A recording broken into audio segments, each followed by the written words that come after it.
So I want to welcome those of you who are joining us online, all of our Atlanta area churches, those of you who are in churches all around the country and in some places, different parts of the world. It's so much fun to gather with Jesus followers who are learning more and more what it means to actually follow Jesus. We believe that doing is what makes the difference, and believing is a good start, but doing is what makes the difference. That's what Jesus taught. And this season for us as a network of churches is all about doing. For the past 17 years, we have been able to partner with some of the most amazing organizations in our communities, local communities, and all around the world during this season that we call Be Rich. And today, I have the opportunity to get to introduce you to the CEO and the founder of one of those incredible organizations. We're fortunate to have Hal Donaldson with us today. He's the founder and CEO of Convoy of Hope.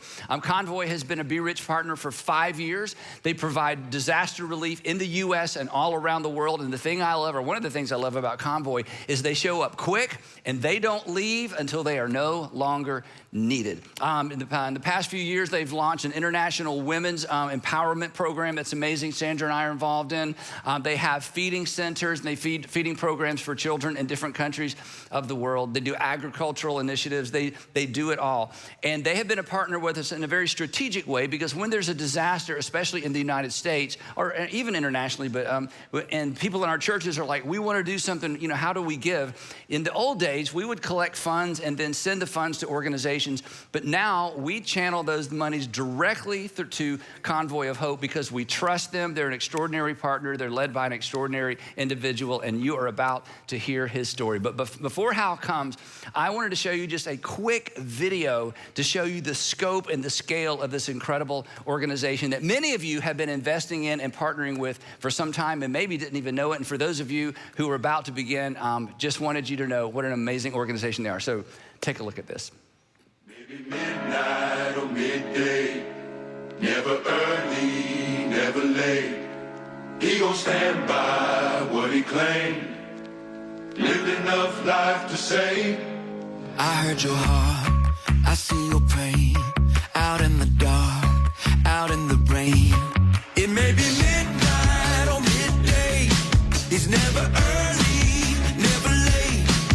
He gon' stand by what he claimed, I lived enough life to say, help is on the way, round in the corner, help is on the way, coming for you, help is on the way, yeah, I lived enough life to say, help is on the way, help is on the way. So would you please welcome Hal Donaldson. Good to be with you. Thank you. Thank So you. a lot of us are not familiar with Convoy of Hope. So just a little context. It's one of the largest, even though you may not have heard of it, it's one of the largest and most highly rated nonprofits in our nation. Forbes always has it in the top 50 best charities in the United States with a 95% efficiency rating, which means they're looking at how much of the money that comes through an organization actually goes into serving people. 95% is amazing. Charity Navigator gives you a 99% rating, a 4-star rating. But because I know the story, it's big and it's amazing, but it started off with a tragedy. And your story is what makes, in some ways, the story, your personal story makes the story of Convoy so compelling. And I just wanted our church to hear a little bit about your personal story before we talk about Convoy. Well, first, thank you for the invitation, and thank you, North Point, for just your generosity and kindness to Convoy of Hope through the years. We're just really indebted to you. It really starts when I was 12 years of age. My parents were scheduled to attend a business meeting, and my 2 younger brothers and younger sister and I were supposed to stay home with a babysitter. But the babysitter was late, and so my dad said, you'll have to hop in the car with us and go to the business meeting. My father was halfway down the road when he glanced at his rearview mirror, and he spotted the babysitter pulling into our driveway. And so my dad made a U-turn, dropped the 4 of us kids off, and we would spend the night with the babysitter after all. So about an hour and a half later, there was a knock at our door, and I ran to the door, and there standing in front of me were 2 uniformed police officers. And they had come to deliver the news that my parents had been hit by a drunken driver. My father had been killed instantly, and my mother was seriously injured, fighting for her life in the hospital.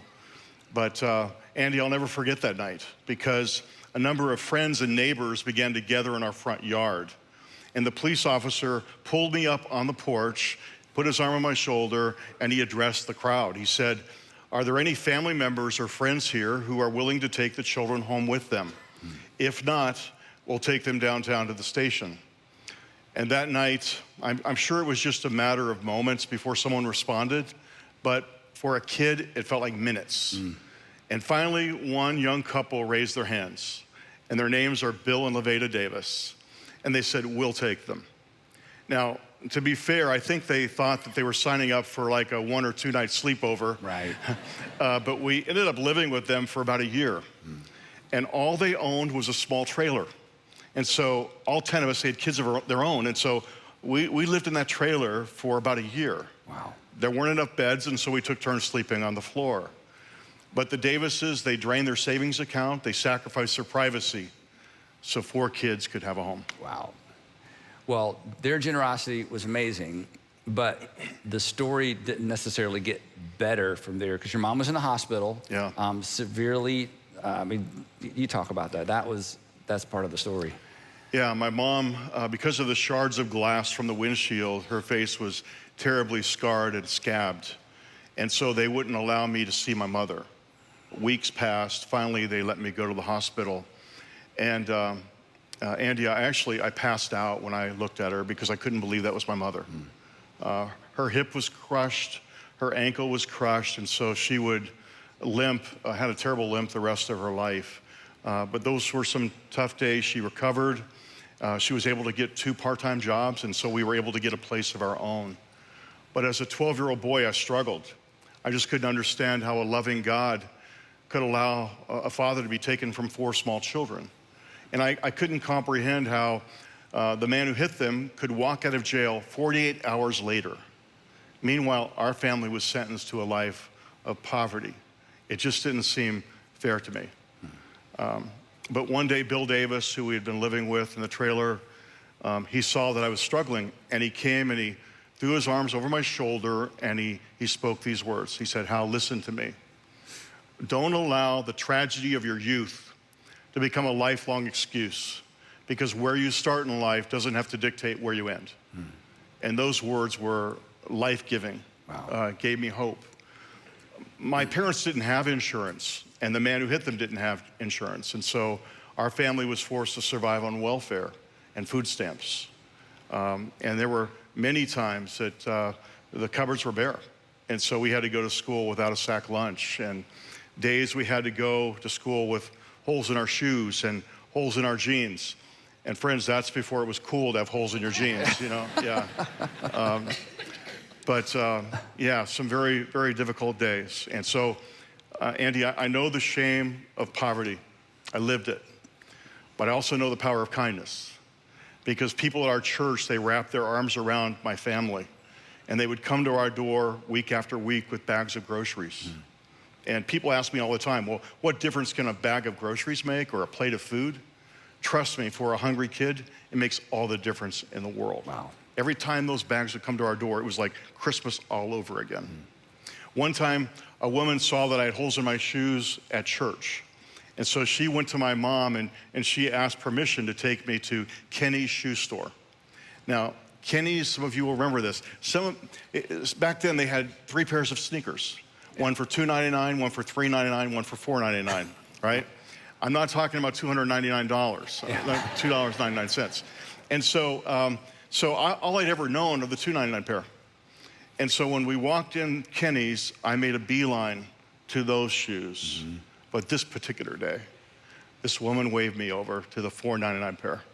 And she said, today, Jesus wants you to have the best that they have. Oh, goodness. So their kindness, the power of kindness, kept me from becoming bitter.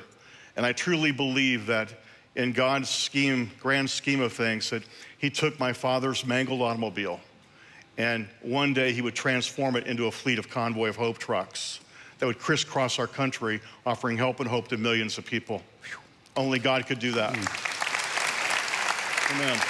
Amen. To God be the glory.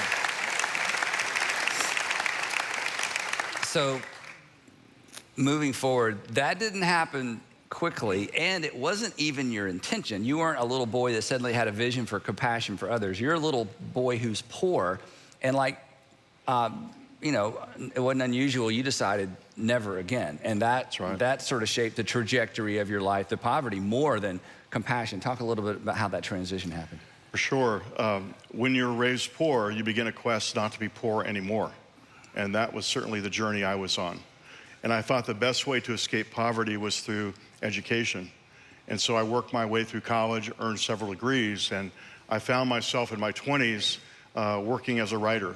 I have a journalism degree, and I was writing books.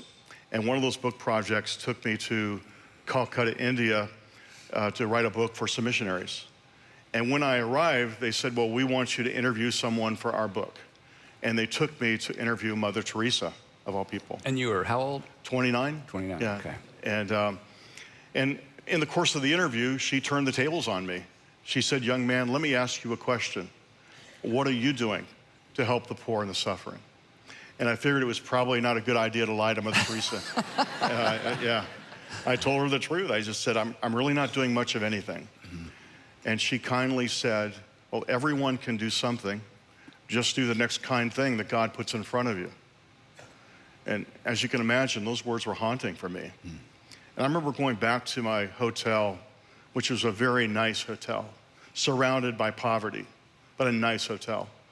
And just in my hotel room, just crying before God and saying, God, priorities have to change in my life. Something has to change. And I was confronted that night with a question, am I happy and am I fulfilled? And Andy, the answer was no, I wasn't, because I was only living for myself. I'd forgotten what my father had taught me, that the key to happiness and fulfillment is serving others. Be rich, serving others. And so that night I just really said, God, you need to do a work in my life. And I came back to the States and I just continued to pray, God, make some changes in me.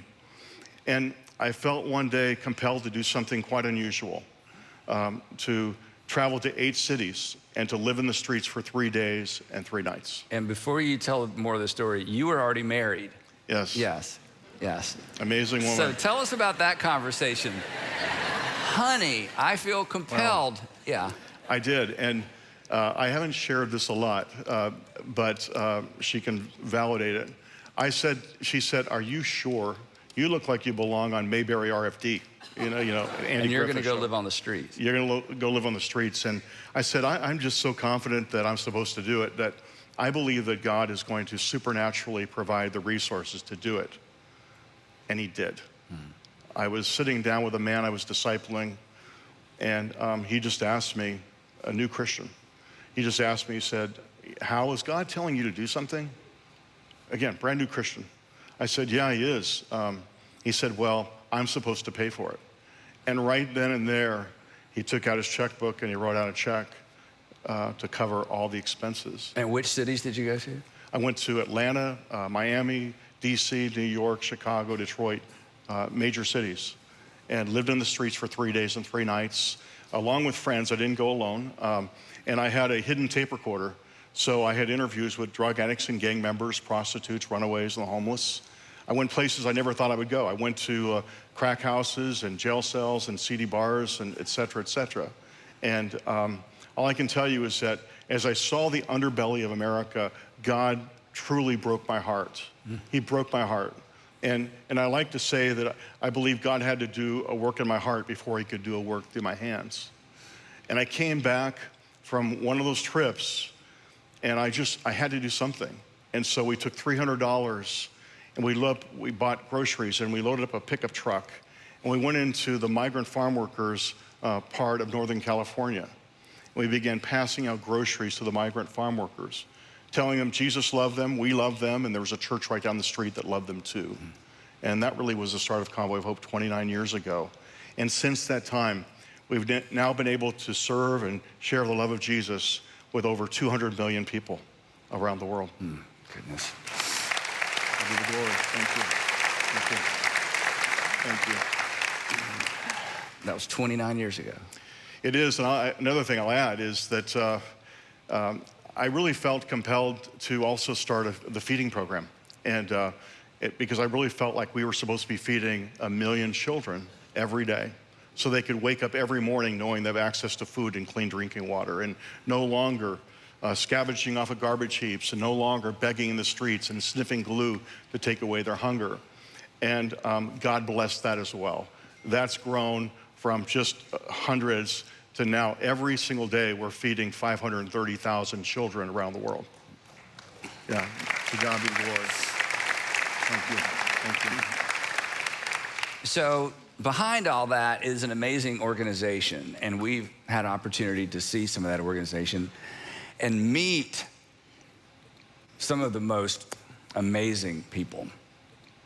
And in all that growth from a pickup truck to, that's why I wanted y'all to see the video, the 18-wheelers roaring up and down the highway from Springfield, Missouri, just distributing stuff, the Gulf Coast during hurricanes, and then all over the world.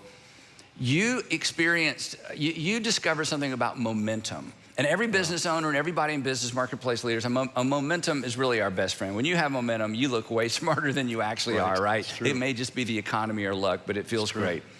But in your case, you discovered something in terms of momentum that sort of dovetailed or synced up with the way that God works. And I think it's so interesting because I do think there's transfer to our personal life. Just talk about a little bit about what you discovered.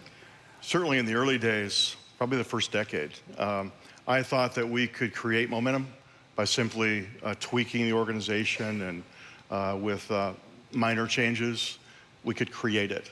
But the longer I've been at it, the more I realize is that you don't create momentum as much as you invite momentum. You invite it. And at Convoy, about 12 years ago, we invited momentum into the organization. We repositioned it, if you will, underneath God's spigot of blessing. And when we repositioned it, everything seemed to change. And sometimes I think we have to reposition our businesses, our ministries, even our personal lives to really get into the flow of God's blessing. We did that 12 years ago, and we've been growing at 20% a year for 12 consecutive years. That's amazing. And specifically, what did that entail? Because I think that's fascinating. I think really the main point is that we aligned our expectations with God's plan. We really began to seek, what is it you want to do, God, rather than what we want to do. And we changed the question. The question was, for years, how do we grow Convoy of Hope? The question changed to now, God, how much can we give away? Who can we bless? Be rich. Who can we bless?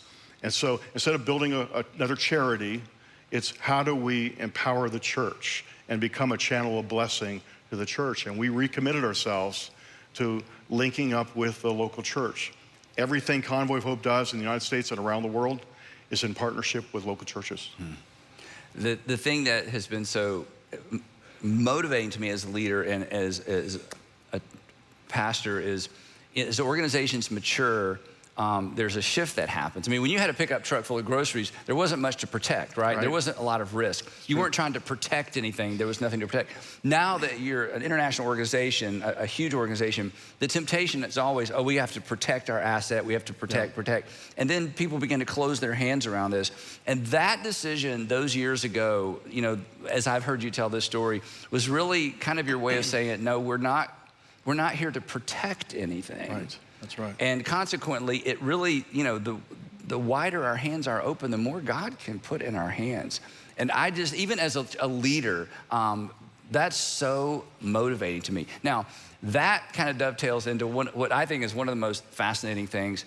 And I'm going to get this a little bit out of order, but following, being involved as I have and tracking along with you, one of the things that always amazes me, and I asked you this the last time I had an opportunity to interview you, was your organization, Convoy, responds quickly to emergencies and natural disasters. You can predict a hurricane, natural disaster, but there's a lot of natural disasters. You just wake up and look at the news and, oh my goodness.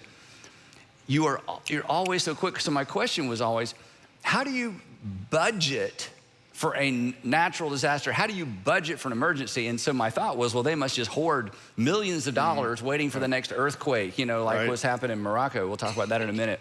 But that's not the way you do it. And the context for the question I asked you originally was, you guys, your team was in Ukraine so quickly. and spent, I'll let you talk about the numbers of dollars with resources moving into Ukraine. In fact, NBC did a presentation, or actually NBC embedded one of their reporters with one of your trucks crossing the border from Poland into Ukraine and watching that.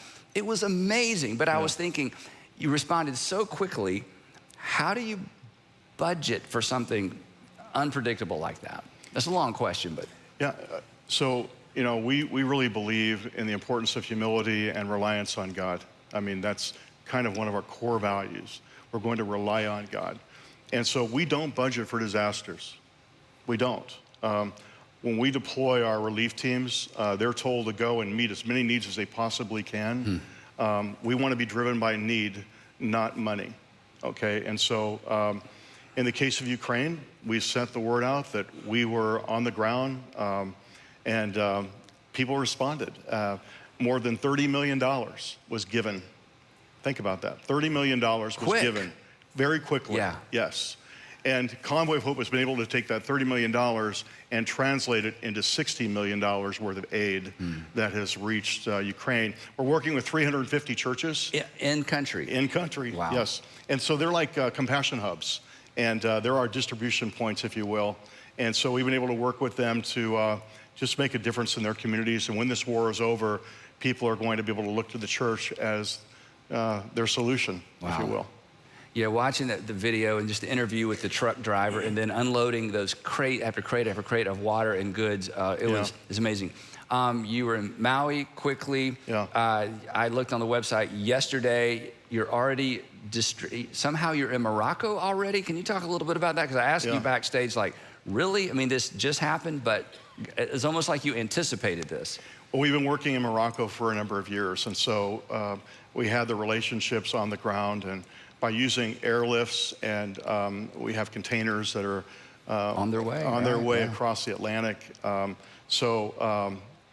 yeah, you can really pretty much assume that if there's a disaster in the United States and around the world of any medium magnitude, we're not asking, can we raise money? We're asking, can we meet needs? Can we lift up the name of Jesus, and can we elevate the local church? So really, that's our forte. And so, these 20 some odd years, we just believe that if we're doing that God is going to pay the bill. And these 20 years he has. He's supplied. Okay, so just the pragmatic side. Have you ever gotten in trouble doing that? It's like, go, go, go, go, go. Yeah. Where are we going to get the money? I don't know, just go, go, deliver. You ever gotten upside down? Yeah, a few times, but that's why you need a very forgiving board of directors. Yes. That's amazing. I want to jump to this last question because I want to give you as much time as you want. So one of the things that Hal is, in some ways he's an ambassador to the church because Convoy does so much through the church and has the trust of so many pastors, all different denominations. I mean, I've been with. Thank you. I mean, it's amazing. And I feel like Hal has earned the right to speak to the local church, even though he's not a local church pastor, because of the breadth of his experience with the church, both in the United States and all over the world. So I asked him permission to ask this kind of two-part question, so I just didn't want you to think this was a gotcha question. And I've asked him to, and one of the reasons we trust Convoy as an organization is because Hal in particular stays in his lane and keeps Convoy in his lane. And by that I mean they know what they're good at and they do what they're good at and they stick with what they're good at and they let other people do the rest. Thank you. But because of that, sometimes Hal is a little bit shy about speaking outside of his lane. So I said, Hal, I'm gonna ask you to leave your lane and speak into our lane as a local church or the church in general. And so my question is this: based on what you've seen, if you could wave a magic wand or push a button and tweak or change one thing about the local church, let's just say in the United States, that you think if this one thing changed, it could change a lot of things. If this one thing changed, it could potentially change a lot of things. What would that one thing be? Thank you for preparing me for this question so I could really think about it. I wish the church was known more for their sweat and tears on behalf of their communities, rather than perhaps even their political positions.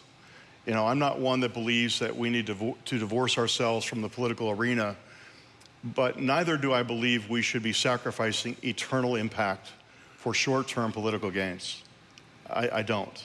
I believe that God wants to work through the church to influence our communities, but also to influence the bastions of power in our nation. Do you think that's possible? I do, but that influence has to be earned.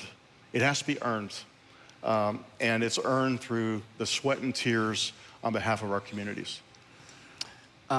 So I think it was last Sunday or Sunday before, I made this point, and this isn't in the notes, that sometimes I hear people say, "Oh, it's not enough to love. Love doesn't work. It's not enough to be compassionate. It's not enough." And turn the other cheek. I feel like sometimes they're quoting Jesus and saying that's not going to work. I'm like, wait, we're Christians. What do you mean it doesn't work? It doesn't matter if it works. This is what we're commanded to do. Yeah. So I'm sure you hear that. It's not enough just to be compassionate. It's not enough to love. I mean, does love work?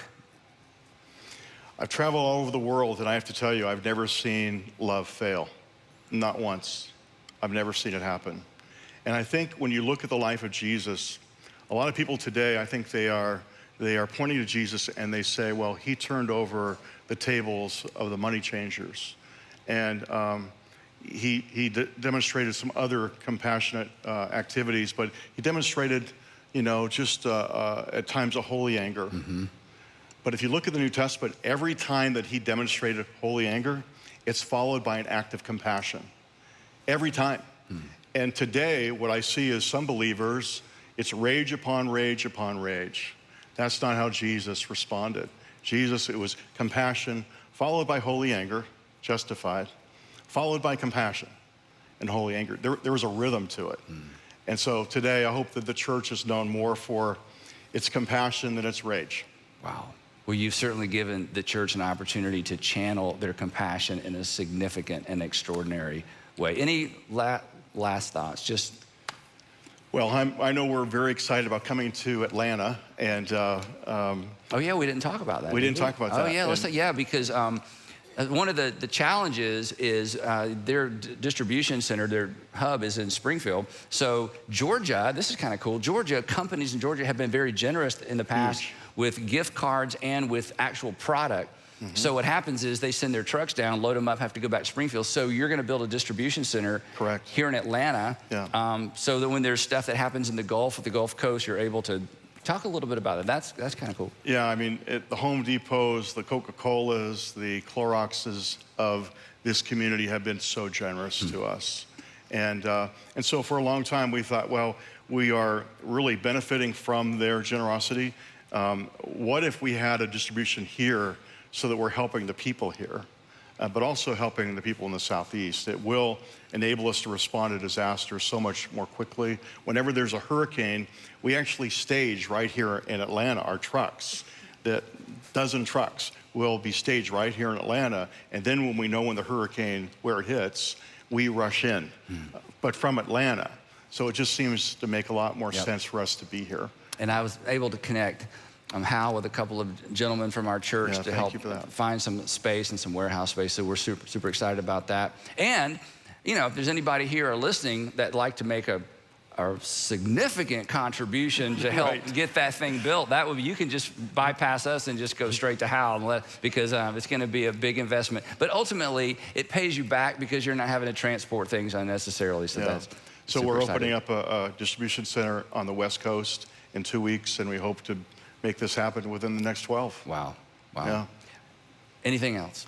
I just want to say thank you to you. Thank you for your friendship and your trust and how you've leveraged your platform to help us help more people. And I say that from the bottom of my heart. Thanks for your friendship and your trust. We don't take that for granted.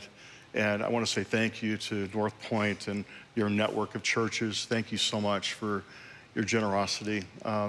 When you invest in the Be Rich campaign, you're helping people like us and the millions of people that we're reaching out to every year.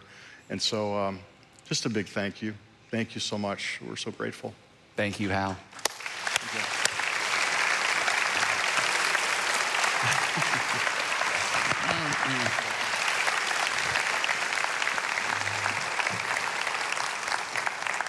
Okay, so if you've been around, you know how this works, and if you haven't been around, I'm going to tell you how this works. Every year, we combine our energy with all of our Atlanta area churches and some churches outside the city of Atlanta to come together to do collectively and corporately what you do all year long, because you're generous people. When you see a need, you try to meet it. When people are raising money for something, you try to participate in that. So at Be Rich, we come together, and for 2 or 3 weeks, we ask the question, what can we do collectively in a big way that would make a big difference? Not just distributing money to individuals, but partnering with the amazing nonprofit organizations, some faith-based, but even many non-faith-based organizations, the ones that are making the biggest difference, that have the best staff, that are the most organized, that at the end of the day, if you just fund them and fuel it, they're just gonna make the world a better place. So the way we talk about it is that for the next few weeks, we're gonna give and serve and love, but not just give and serve and love, we're gonna give and serve and love in Jesus' name. And Be Rich is our opportunity to remind our communities, as we're constantly reminded here at church, remind our communities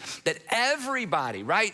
Everybody matters to God. Everybody matters to God, whether God matters to them or not. Now, the big question, if you're new, is why do you call it Be Rich? That's almost offensive, and here's why. The Apostle Paul, who wrote about half the New Testament, wrote several letters, and a couple of those letters were actually written to individuals, and he wrote 2 letters to a young man named Timothy that he was mentoring. And in one of the letters, he instructs him, he says, hey, when you're talking to rich people, here's what I want you to tell the rich people. And here's what he says. He says, command those who are rich in this present world. And every year at this time, I remind you that chances are you are rich in this present world, especially when you compare your situation to other people in other parts of the world. So Timothy, or Paul rather, is talking to us, anybody who has extra, anybody who's saving for the future, anybody that thinks one day I might have enough to retire.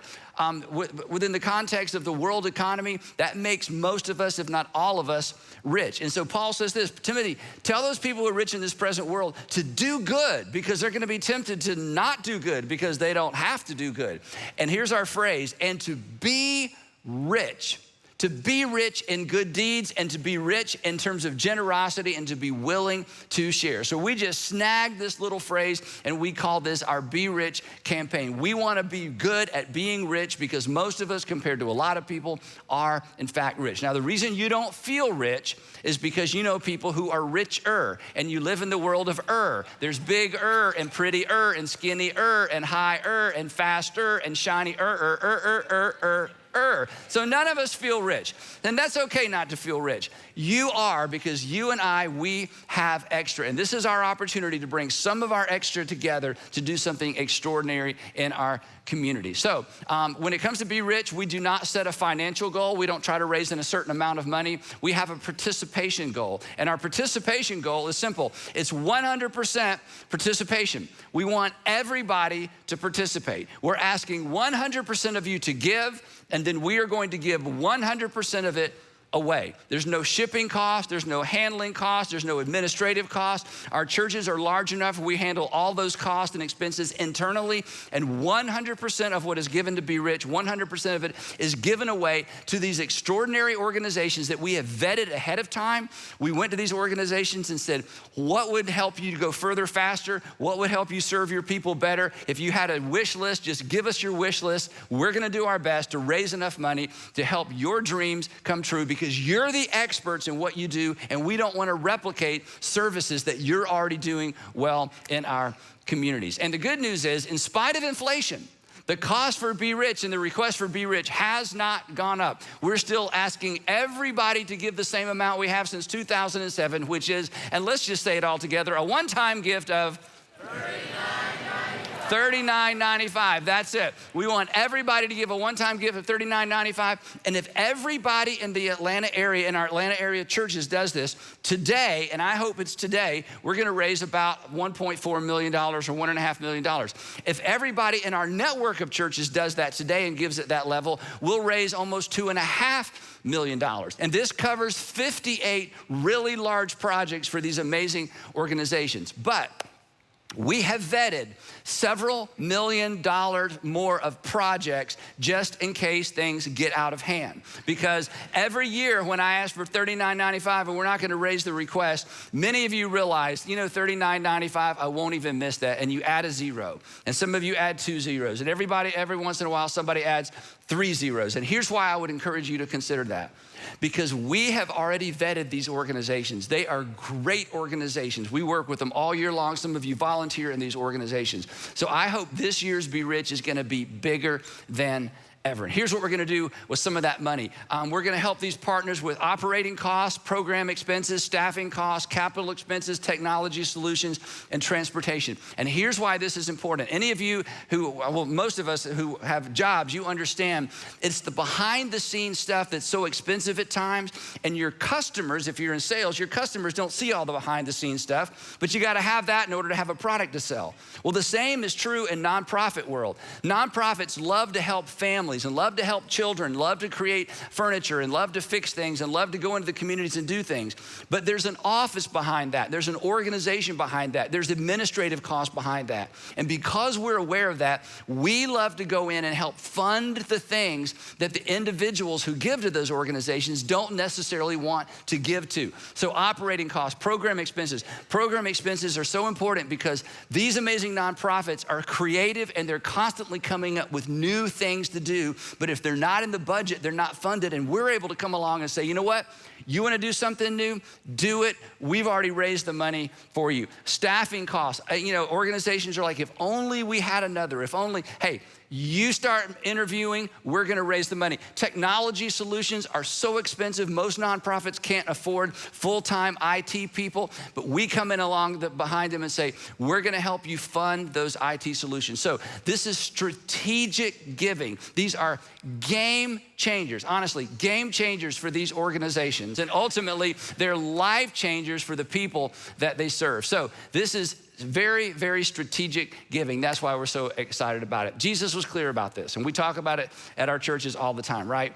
Devotion to God is best demonstrated and authenticated through love for other people, not sermons and songs. Love for God, or our devotion to God, is best demonstrated and authenticated by the way we treat other people, especially the people that can't do anything for us in return. That extravagant generosity, if you think about it, if you're a Christian, extravagant generosity is actually the appropriate, it's kind of the natural response to God's extravagant generosity to you and to me. He sent his son to pay for our sin. So I hope that our generosity has the same effect in our communities and ultimately in the world. And again, I talk about this all the time, so I won't spend much time on it, but it's just amazing to me, and I hope we never lose the wonder of this, that once upon a time in the first century, the second century, the beginning of the third century, and the fourth century, once upon a time, the idea of compassion was considered a weakness. It wasn't a virtue. Generosity wasn't a virtue. Why in the world would you do something for someone who couldn't do something for you? Why would you do that? It wasn't considered a virtue. And then Jesus came along and introduced a whole different way of thinking about people, that everybody had dignity, that everybody deserved to be loved, that everybody was loved. And the church came along and took that teaching and organized around it and began doing for others what the government and what the empire had never considered doing for others. And it took hold, and it changed an empire, and it changed the world, and it continues to change the world. I love what Hal said. Does love work? Love always works. So I hope our generosity is gonna have the same effect in our local communities in this generation. So once again, let's show our communities that our faith isn't limited to sermons and songs, that God demonstrated his love in such a way that people could see it, and we're about to do the same thing. Now, we've made it easier than ever. Those of you who are watching online, pay attention, don't go anywhere. We want you right now to go to berich.org, not this afternoon, not tomorrow, right now, go to berich.org and go ahead and give. And if you can do more than $39.95, you do that. $39.95 if you're at home. If you're in the building or at any of one of our church locations, when you leave, you're gonna see some green balloons and some red balloons. The green balloons, if you have cash or check, cash, it's about this big, it's green, okay? checks, ask your grandparents, they know about those. Anyway, if you have cash or check, you go to the green balloon, just kidding, I have checkbook somewhere. Anyway, credit or debit, the red balloon's probably more popular. We're gonna swipe your card. Just go up there and tell us how much you wanna swipe it for. We want you to do it today. Or if you sit tight, in just a minute, we're gonna blow up this QR code. It's gonna be large enough for you to use your phone from where you are seated and give before you leave the building. So go ahead if you want to, get your phones out. Again, God has demonstrated his amazing love toward us. This is our opportunity to do it for our communities and to do it collectively. So, on your mark, get set, let's all be rich. And we'll see you next weekend.